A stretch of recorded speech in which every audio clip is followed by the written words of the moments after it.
5 minutos del Espíritu Santo. 7 de mayo.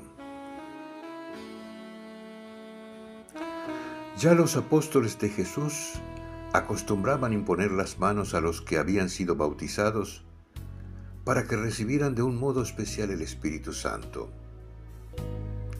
La confirmación es el sacramento que necesitamos no simplemente para salvarnos, sino para alcanzar la plenitud de la gracia del bautismo.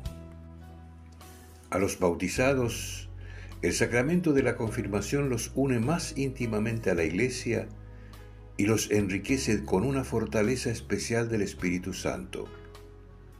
De esta forma, se comprometen mucho más, como auténticos testigos de Cristo, a extender y defender la fe con sus palabras y sus obras. Pero eso no significa que solo un adulto o una persona madura puedan recibirlo, sino que es precisamente el regalo de la confirmación lo que nos lleva a la madurez espiritual.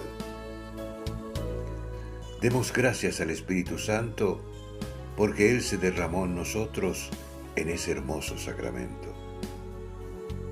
Cardenal Víctor Manuel Fernández.